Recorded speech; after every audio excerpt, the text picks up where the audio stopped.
Everyone needs to know how to use power tools. It's very true. I love my power tools.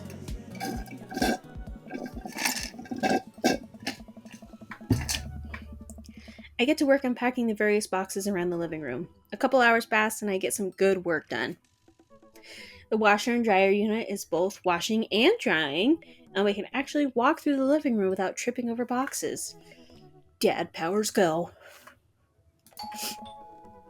First visitor already? Not ready for visitors. I walk over to the door and open it. Hello! A handsome, clean-cut man stands at my door, brandishing a plate of cookies. Cookies. Hello? Oh, well, my manners. My name is Joseph. I am your next-door neighbor. Oh, yes, hi! I'm JT. That's what my name is. Me. JT.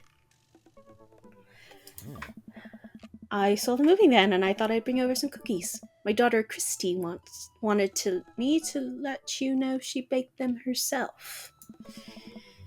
Joseph leans in and whispers, but between you and me, she just sprinkled in the chocolate chips. Which, honestly, one of the most important parts. We both share a laugh. Kids, right? Wow, cookies, huh? So nice to meet you. Joseph hands her the plate of cookies with a smile.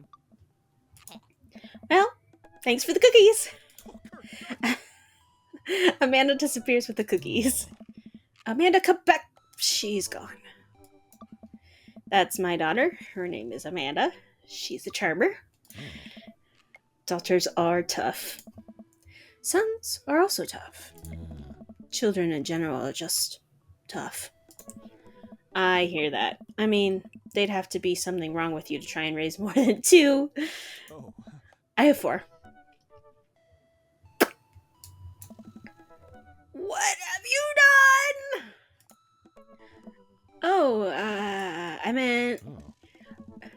Don't worry, you didn't mean to be rude. You just were. Oh no, it's the first neighbor I've met and my social life is already in a tailspin. I wonder if it's too late to move again. I mean, you just put all your stuff away, so I would say yes. If you set all the boxes of the living room, get the heck out of there. Yeah, okay. Right. Is the missus around? Joseph, are we prodding already? No, not anymore. She died. Yeah. Oh. I'm sorry for your loss. No, it's alright.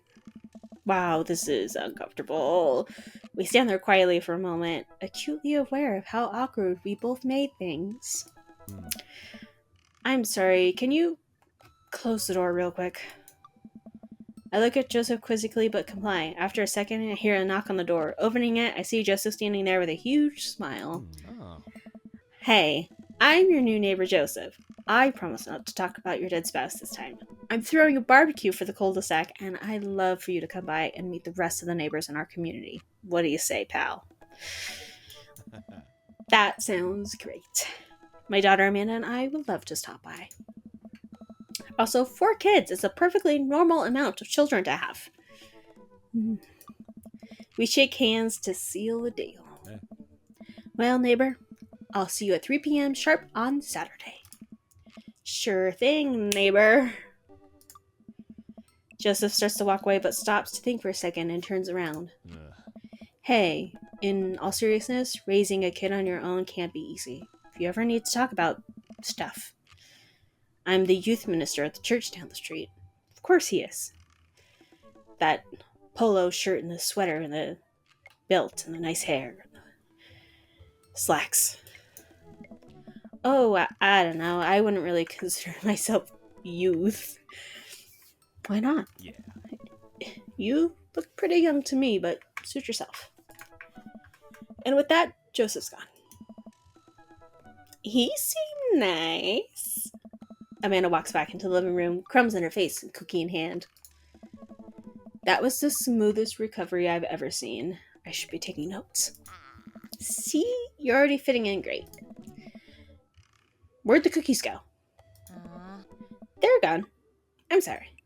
But I'm not. If it makes you feel any better, they weren't very good. So you ate all of them anyway? I guess that makes it break time. Any ideas? Joseph probably wants his plate back. I think we get a ton of good neighbor points if we bring this back.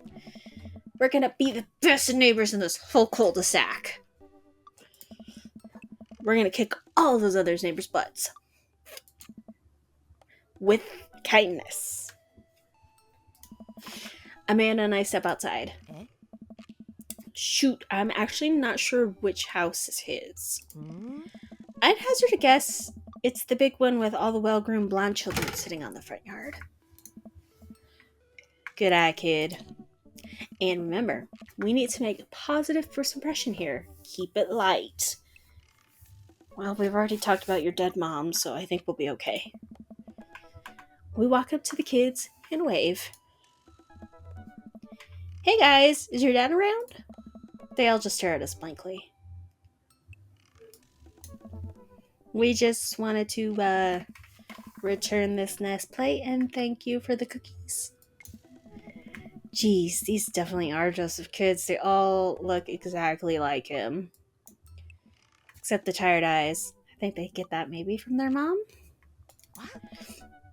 They were really good? I mean, I heard they were good. I didn't get to eat any of them. Amanda. I chuckled nervously. Well, okay, we're just gonna set this plate down on the ground real gentle and then back away slowly. Right, Dad? Right. That's what we're gonna do. The kids' eyes bore into us as we scurry away. I can feel their gaze on my back even as we approach our house. It's like the Shining twins, except there's triplets. I need something to get my mind off those carbon copy kids. And I need to shut these eyeballs. You've been awake for, 3 hours? Listen. And that's 3 hours too many. It's very true. As we're walking home, I hear heavy footsteps come up behind us. JT! Bro! Hey. I turn around and I'm greeted by a familiar face jogging up to us. Okay. Craig is my favorite. It's probably who we're gonna go for. Also, I don't know if any of you have seen the drawing. I can't remember who the artist is, but somebody did this setup, but with Mando and Grogu, and I freaking love it. But Craig is my favorite. I turn around and I'm greeted by a familiar face jogging up to us. Craig? Bro! Oh. Holy wow. I haven't seen Craig in forever. It's been too long, dude. Yeah, wow. You look great. Hey. Yeah, I cleaned up my act. Cleaned up his act? Are you kidding me? He's ripped. Amanda, this is my friend Craig. We went to college together. We were roommates for a while, too. And they were roommates. Amanda, dude, you probably don't remember me. You're so big now. Huh. Hello, and hello, cute baby. So cute. Aw, thank you. The last time I saw you, I think you were about her size. Just a little baby. This is River. Say hi, River. He picks up her tiny wrist and waves it around. River gurgles happily. She seems like a very good baby. She probably loves going on runs with her dad. Are you babysitting? Nah, dude. River's my kid. What? Man, it has been a long time. Feels like 1 minute we're rolling up to exams with bad hangovers, and the next we're both fathers. Where you been, man? Oh. I wasn't working at California, just relocated the business back to Maple Bay, dude. No kidding. Amanda and I just moved to this side of town. How's Smashly doing? Oh, man. I mean, Ashley. I don't know. She actually still goes by Smashly, and we got divorced last year. Ouch. Oh, dude, I'm so sorry. It's old news. We take turns taking care of River and the twins. It's all copacetic. Twins? You have 3 children? Ain't life something, bro? Right? Cake Stand Craig is a father of 3. Cake Stand Craig? Oh, yeah, that was my old college nickname. He got it because he did a lot of cake stands. Thanks, JT. I'm glad you clarified that. It's that thing where you do a handstand on a keg and then drink from the keg. Right. He was very good at it. Bro, I hate to be that guy, but I'm in the middle of my daily jog and I really gotta keep my heart rate. Brought River along for, resistance training. You jog daily? I jog yearly. Same. On January 1st, when I promised myself I'm going to jog daily for the rest of the year, but then give up after 30 minutes and just walk home. Well, it's never too late to get back into it, dude. You should join me sometime. I don't know. Come on, it'd be fun. We could grab breakfast afterwards, catch up. We could do a bro brunch like the good old days. I want to do a bro brunch. Craig, will you take me to bro brunch? Please. Alright, sure. Sounds great. Why did I say it like that? Alright, sure. Sounds great. Great. Let's do that. Great, let's do that going soon. I better get moving. Good to see you guys. That was that's such, my eyes are like, Craig gives this little wave, puts his earbuds back in, and jogs off into the sunset. I can't believe Craig is ripped and has kids. Really? Why is that? The Craig I knew is not fit to be responsible for any living thing, including and especially himself. One time, I watched him drink an entire jar of marinara sauce for dinner. Amanda, he opened a new jar of marinara sauce, and then he drank it like it was a thing that normal people do. It was unholy, and then I asked him what the hell he was doing, and he said, and I quote, "It's basically a smoothie, bro." Bruh. I mean, technically, he's not wrong, but he's also not right. He jogs! He was jogging! He's like totally different person. Anyway, we better get home. I'll have plenty of time to reflect on how old I feel later. Don't smoke. Amanda and I flop down on the couch. Amanda has to shove some empty boxes out of the way before she can sit. Too bad we're going to be putting my stuff right back into these boxes in a few months. No, don't say that. Oh, Dad, it's going to be okay. I'll be fine. I know. It's just, you're my little girl. It's going to be weird not having you around. I'll come visit, and I'll text you every day, and I'll take lots of pictures. I mean, obviously, I'm a photography major. You promise? Of course. Are you going to be okay by your lonesome? Oh, come on. I'll be fine. I'll get a dog or something. A dog? Forget art school. I'll stay for the dog. Is that what it's going to take? Medium-sized dog, handkerchief around the neck, I get to name it. That's what it'll cost me to give up on my dreams. I'm a woman of simple wants and needs. Well, a dog is a lot cheaper than college. Sure. Suddenly, a pile of envelopes slides through the mail slot. Speaking of college, Amanda darts over to the envelopes and shuffles through them. She pulls out one and throws the rest back on the floor. This is the from McGowan College of Art and Design. Open it! But I'm scared. It's just an envelope. It won't bite you. Yeah, it's just like my entire future. Not a big deal. Okay, is it a big envelope or a little envelope? She takes a deep breath and rips the letter open with her teeth. We have a letter opener, but okay. I hold my breath while Amanda's eyes dart back and forth scanning the letter. What does it say? The admissions committee has reviewed your application, blah, blah, blah, blah, blah. We... Her face drops. Regret to inform you we're unable to offer you admission to McGowan College of Art and Design. Amanda throws the letter on the coffee table. Oh, sweetie. It's okay. I kind of saw it coming. I knew I shouldn't have put that experimental stuff in my portfolio.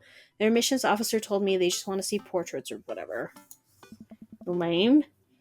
I pull Amanda in for a big hug.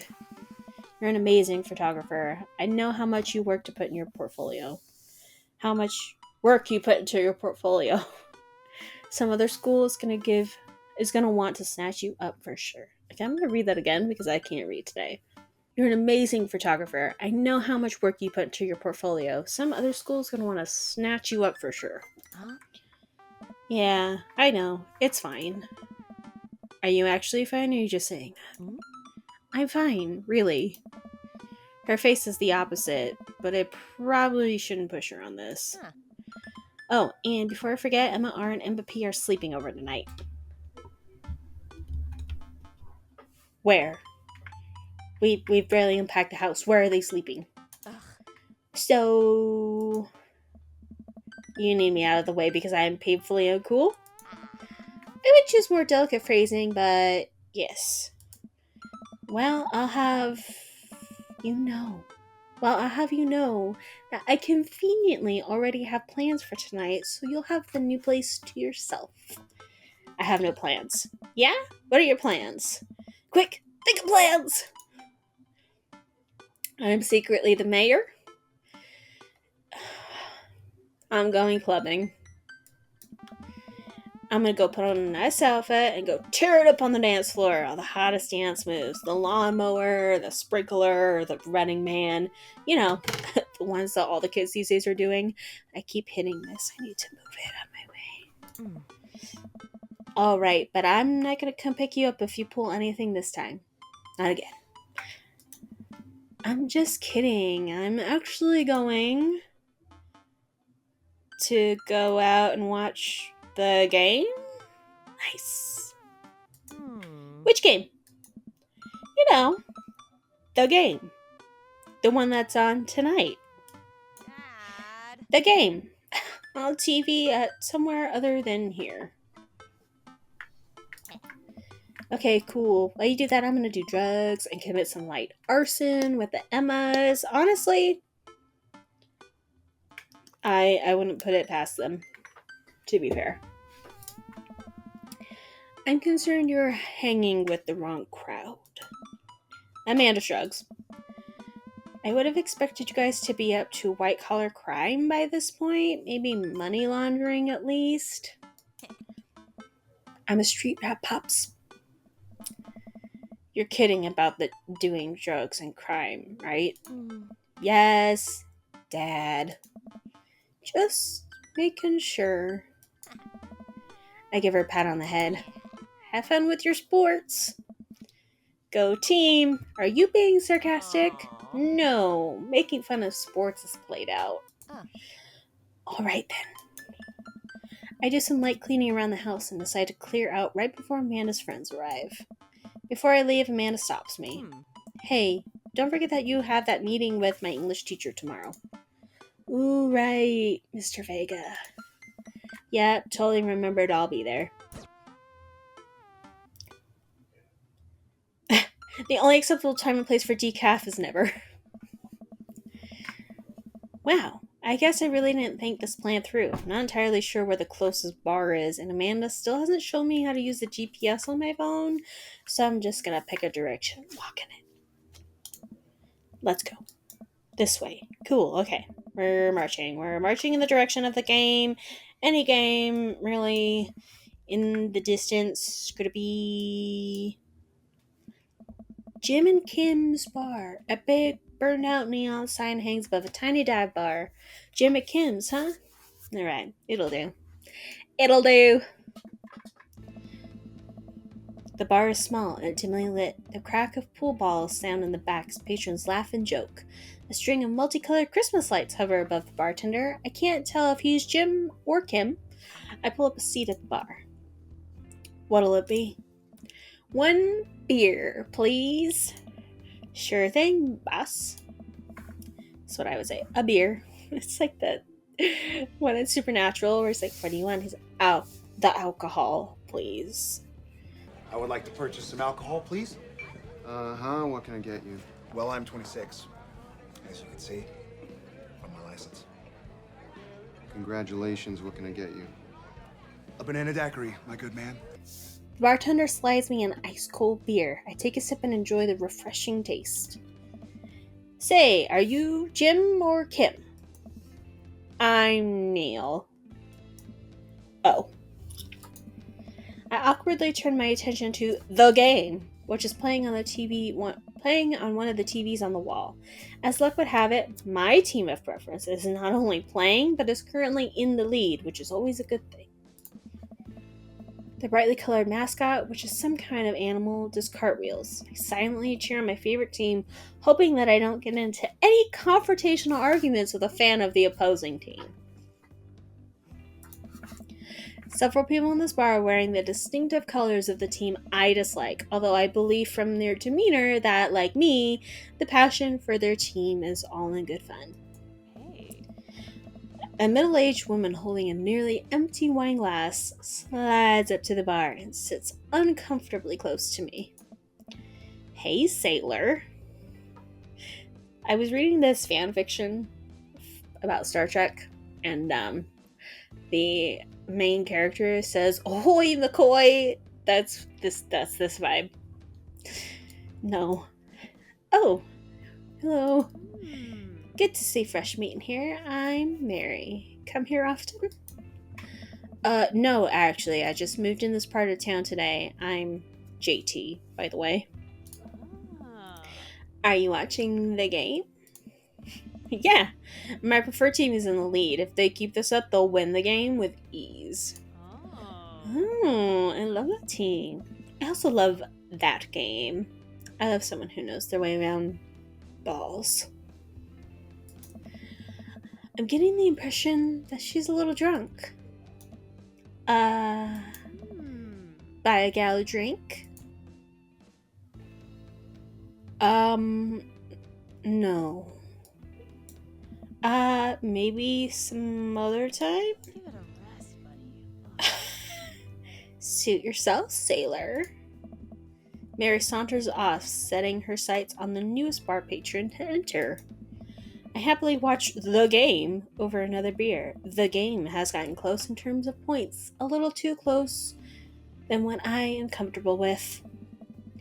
After a particularly skilled player scores a number of points on the other team, putting them in the lead, I hear an affirmative grunt from another man at the bar. Go team. It's the brooding man from the coffee spoon. He sits alone, sipping whiskey and watching the game as well. Does he take his whiskey neat? His whiskey? Does he take his whiskey neat? I'm definitely too sweet, that's for sure. Enjoying the game? I am, now that we're winning. We must be rooting for different teams. In my opinion, my team is far superior. Maybe. I have to disagree with that. Based upon our win-loss record, I'd say that my team is superior. That's where you're wrong. Since, as it stands right now, my team is beating yours.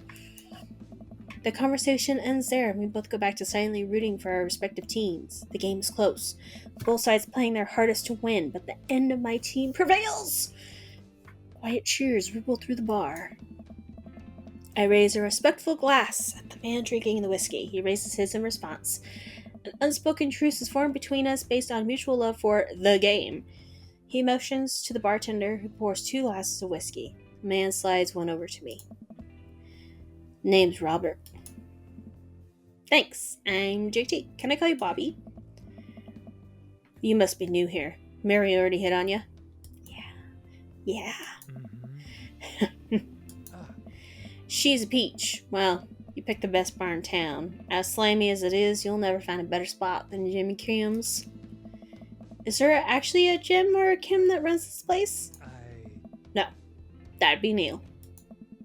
Neil waves from across the bar. Good guy, Neil. Not enough Neils in this world. Oh, okay. You a whiskey fella or a beer fella? Beer, but I'll drink most things. Although I'm not really a beer person. But I will drink most things. You like shots? Ooh, shots fired. I don't like. I like shots. Thank you. Robert nods Neil, who stirs up 2 shots of whiskey. He hands one to me. Here's to your health. He is to your health. We take the shots. The whiskey burns going down, but I try my hardest to look tough. Wait, I think this is what making friends is. I don't know though. Okay, JT. This guy's out of my friend league, but I think if I play my cards right, we'll be pals in no time. He is also very pretty. Ooh, compliment his cool leather jacket, his rugged good looks, or his hand tattoo. Hand tattoo.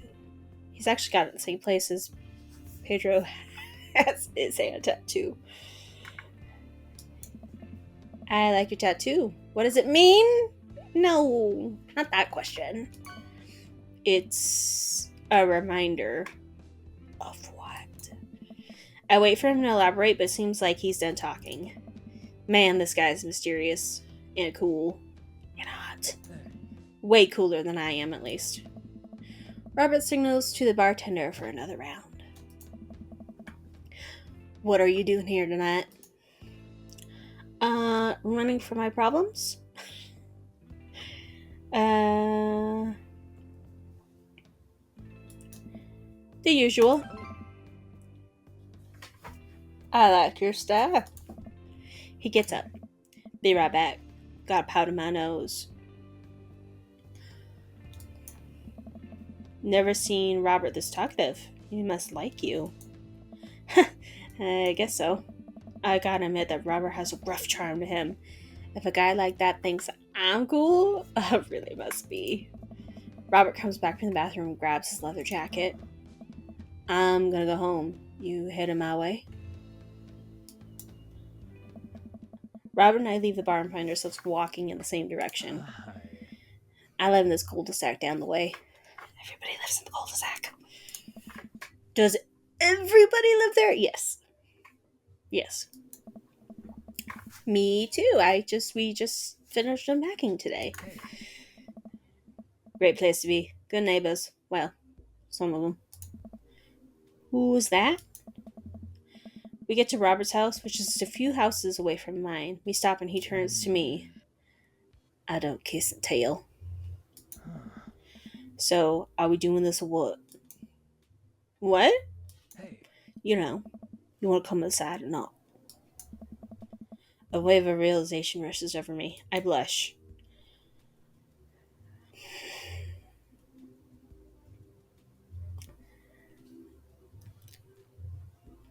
I mean, we'll smile and nod. Let's do it. I follow him up to his door. He fumbles with his keys for a second, unlocks the door, leading me inside. The moment the door closes behind us, he pushes me up against the wall and kisses me, grabbing my hips. Come on. Robert takes my hand, leads me up the stairs into what I assume is his bedroom, but it's so dark that I can't see anything but Robert's intense expression. He kisses me again, and I can hear him shucking off his jacket. I clumsily take off mine, too. His hands roam down my chest, and suddenly he's tugging at my belt. I don't normally do this. Do you want to stop? Maybe.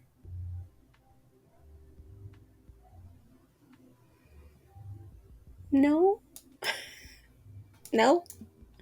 Good. Robert continues to unbuckle my belt and guides me to the bed. Let's have some fun. Listen, we were kicked out of the house. We needed to relax. Sunlight streams in between the slats of the blinds. My head is pounding. I really overdid it last night. Wait a minute. This isn't my old house. Or my new house. Oh, right. He's got a lot of alcohol everywhere. I look around for Robert, but find myself alone. Hello? There's a clatter from the bathroom and the door opens. Robert is fully dressed and grabs his keys. That was fun. Yeah, it was. You should go. That's certainly not what I was expecting. Ew, he's got cigarettes on his dress. Well, talk to you later? Robert cracks a smile. Sure. Your clothes are over there. I hastily get dressed and show myself out. The sun is unbearably bright. I need to lie down. I start making my way back home when I suddenly remember... Amanda! I just got a notification. Bad dad slept with Robert on the first night.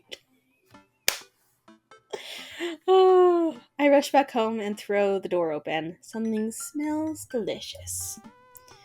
Amanda? Amanda runs out the kitchen, looks slightly disappointed. Oh man, I was kind of hoping you got kidnapped and I was gonna have to come rescue you. No, I made a friend at the bar last night and ended up sleeping over at his place.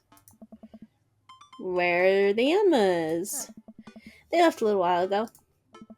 Oh, you guys have fun? Yeah, watched some movies, ate snacks, stole a car, you know, usual sleepover stuff. You teens and your larceny. So, this breakfast that's cooking, what's that all about? Well, there's hash browns and eggs and bacon. Yes, you can have some breakfast. Bless you, sweet child. My head throbs. Ugh, I gotta do something about this hangover. Amanda, your loving father might have overdone it last night. Ooh, somebody's hungover. Father of the year. You wouldn't happen to have any aspirin or... I've got just the thing. Hang on. Amanda runs to the fridge and pulls out a jar of pickles. What? Yeah. Drink this. The pickle juice? Hey. Yup. It's what I used once I would assume somebody would use. I would also assume that it works pretty well. Although I've never tried it before and won't try it, obviously. Who raised you? You did? Right. Do as I say, not as I do. You got it. This better work. Especially because I don't like pickles. Ugh. I down a sip of the tart juice. No. More than that. Way more than that. Hey. I mean, I assume. Watch it, you. I drink more pickle juice and help myself to the delicious breakfast that Amanda has graciously allowed me to partake in. After inhaling some hash browns and dunking several pieces of bacon into runny egg yolk, I'm starting to feel a little better. Amanda grabs her backpack and keys. Well, I gotta get to class. Don't forget the meeting with Mr. Vega, okay? He said it was important. Love ya. I'll be there. Knock 'em dead, kiddo. Always do. We do our secret handshake and she's off. I get a little work done at home before I glance at my watch to see it's almost time for the meeting. I hop in the shower, change clothes, and head on my way. Still a little hungover. Drink a full glass of water in the morning to help wake up. I arrive at Amanda's school and check in on the front desk. They give me a bright orange visitor sticker and send me on my way. I'm barely awake and feeling pretty haggard, but hopefully nobody will notice. I check my watch and I'm relieved to see I'm only 2 minutes late. I could never. Was it room 103 or 108? I spot a youth standing at his locker and approach him for help. Excuse me, do you know where Mr. Vega's classroom is? The youth turns and looks me up and down with heavily lined eyes. Come on, kid, I'm late for a meeting. Mr. Who? Mr. Vega. I don't know. Have you tried the exit? Okay, wise guy, are you gonna help me or not? Fine. Up the stairs and to the left. Can't miss him. I head up the stairs and walk around, unable to find Mr. Vegas' class anywhere. After a couple minutes of searching, I head back downstairs. That punk youth sent me on a wild goose chase.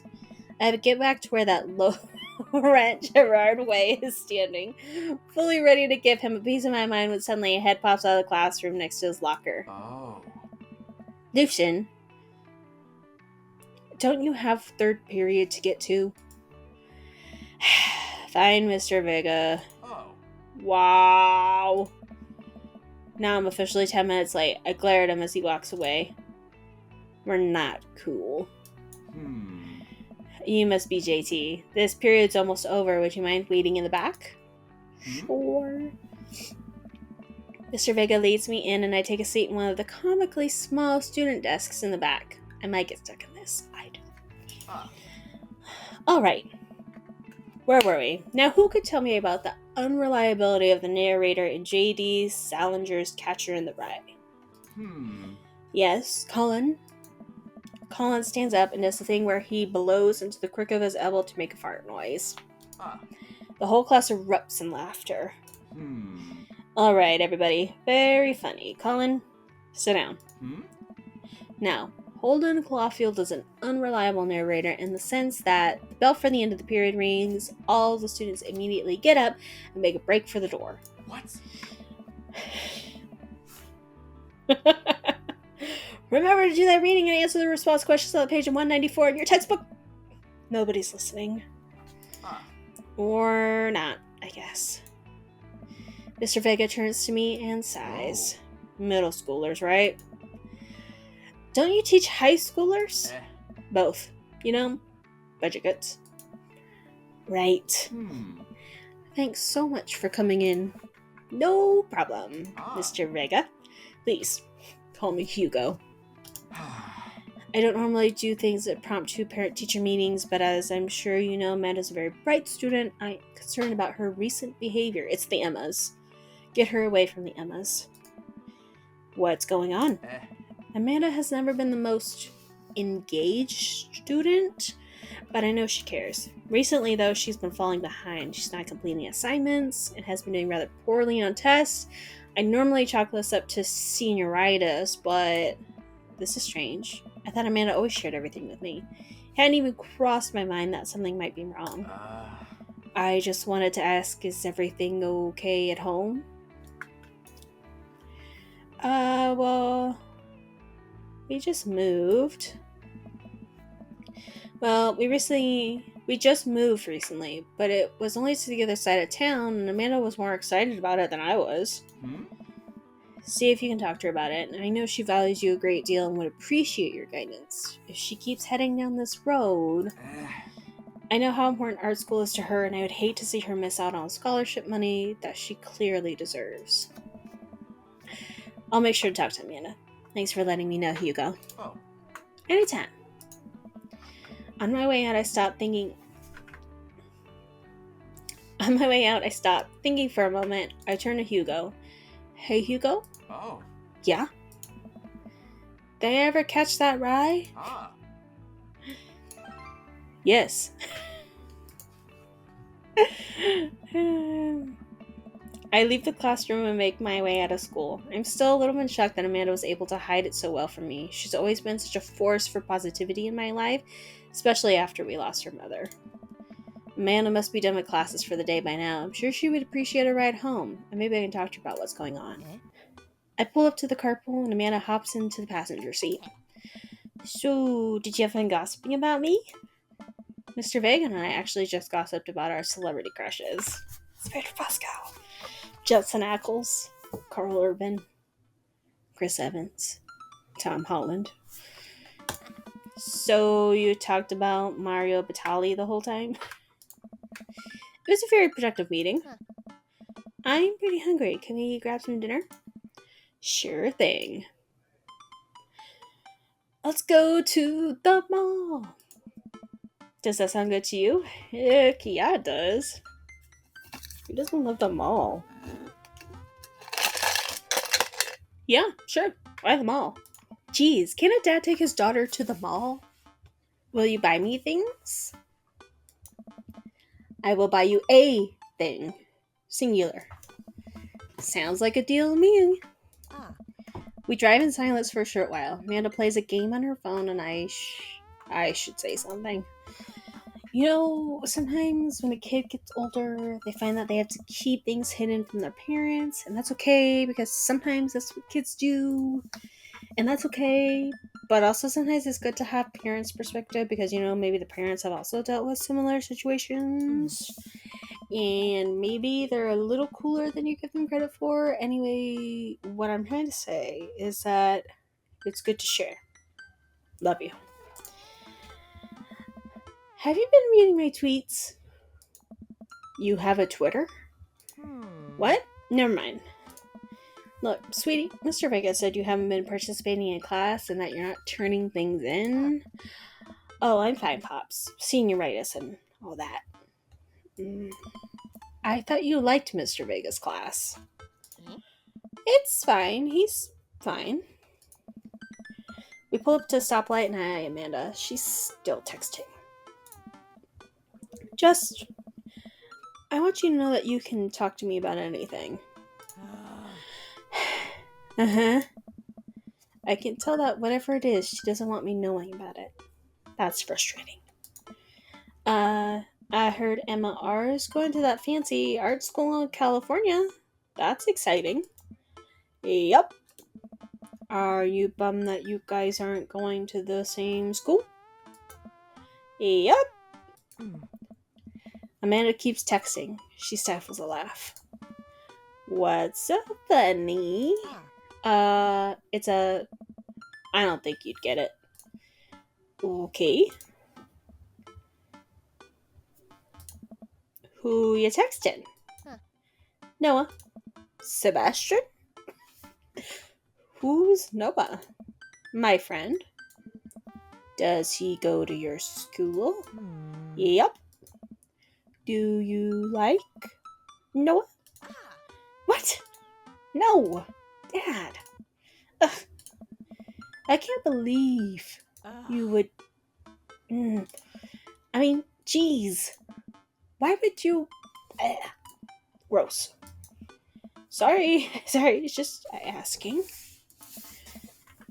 Dad, he's just my friend. Guys and girls can be friends. He's my friend. Okay. Jeez. This is going so well. Well, good talk. Love you, kiddo. She leans forward and turns up the radio. I guess the conversation is over. To the mall, then. Run through the finish line. We arrive at the mall, a big indoor shopping center with a couple different floors. It's kind of dead, but that doesn't stop a mall security guard from yelling at a group of loitering teens. Let's eat something disgusting for dinner. Hell yeah! Language, let me see. Heck yeah? Better. We approach the food court and evaluate our options. There's greasy restaurant after greasy restaurant. My heart burns. Just looking at the menus. Nobody looks happy to be here. I mean, most people aren't really happy in food service. What are you in the mood for? Bread dipped in sugar? Bread with cheese on it? Or do you want me to inject some fat directly into your bloodstream? I extend my hand to her. Would you do me the honor of sharing some nachos? Oh, I love nachos. She takes my hand with a grin. It would make me the happiest, cheesiest girl alive. We'd order a giant pile of chips and unnaturally orange cheese from a very unenthusiastic and possibly stoned teenager. We take a seat at a rickety table and dig in. These are bad. These are very bad. But they are also strangely delicious. We have to eat through the pain. We enjoy the fluorescent cheesy goodness together until we are out of nachos. So, something's been bothering me for a while. Can you explain memes to me? Oh. All the memes. That's too many memes to explain. Also, I feel like to enjoy most internet humor, your humor has to be broken.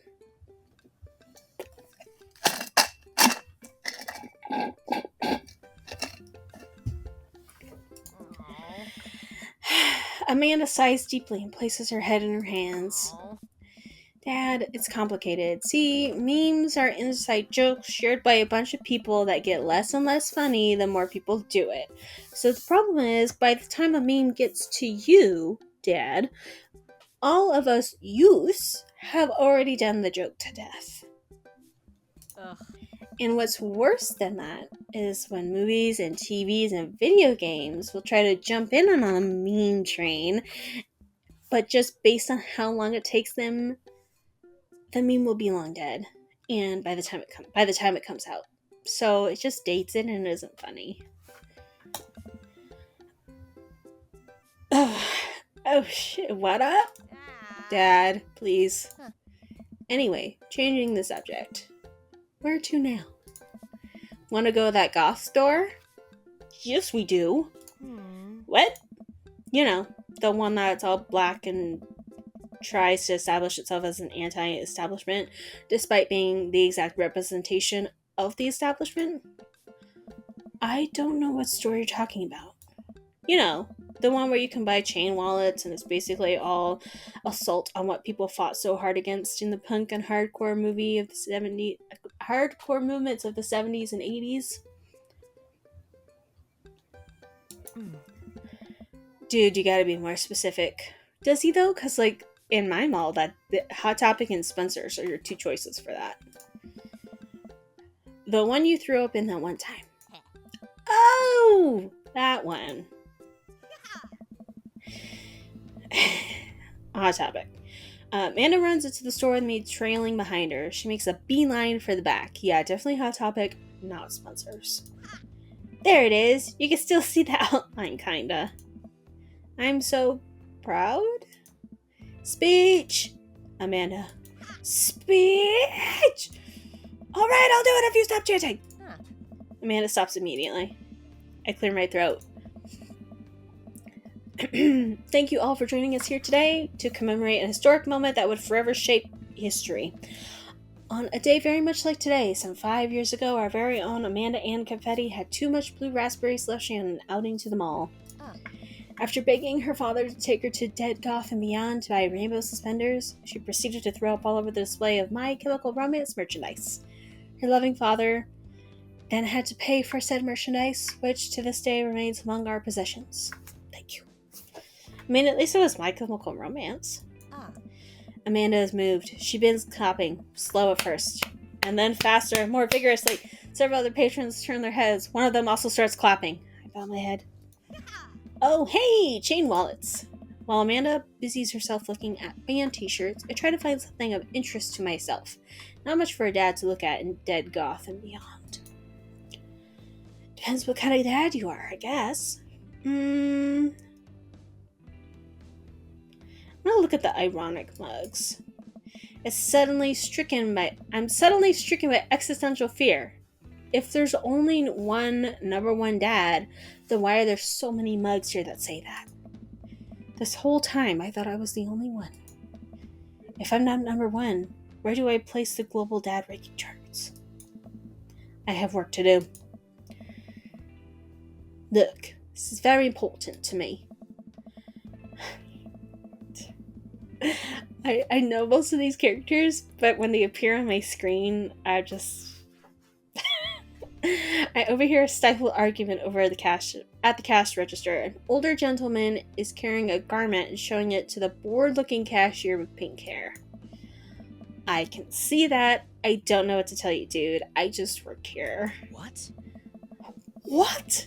Listen, when I bought it online, this website said this blouse was a Victorian-inspired. However, when I received it, it clearly held the trademark of Edwardian dressage. Do you want a coupon? Can I give you a coupon? Will you leave if I give you a coupon? I would leave if you give me a coupon. Is that a manager present? People have to know what they're buying. I don't think he cares either. I am the manager. Ooh.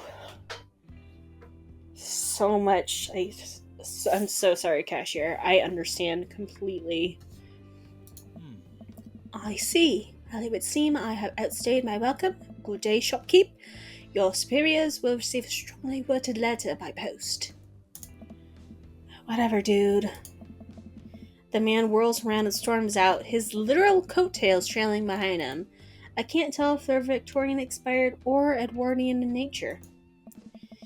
Amanda trots up to me with a t-shirt in her hand. Oh boy, here it comes. Hey, Datron 5000. Yes, I will buy it for you. Wow, that was easy, thanks. At least it's only one this time. Amanda plops the shirt onto the counter and grins at the cashier. I love your hair. The cashier says nothing and rings Amanda up, radiating hatred. I hand her a 20. So, what was that guy's deal? The cashier rolls her eyes so hard I'm worried she'll pull something. That's Damien. He's in here all the time. He's obsessed with Victorian fashion or whatever. She hands Amanda her bag, and it's clear the conversation is over. We make our way out of the store and head home to get some rest. Amanda and I sit on the couch trying to find something to watch over her bowls of ice cream. Oh, cool! Long Hong Paranormal Ice Road Ghost Truckers is on. Your favorite, right? Sounds like something Kacie would watch. Oh, hell yes. They have to make it over the Canadian tundra before the ice road melts, but also they're hunting ghosts. Also, the trucks are haunted.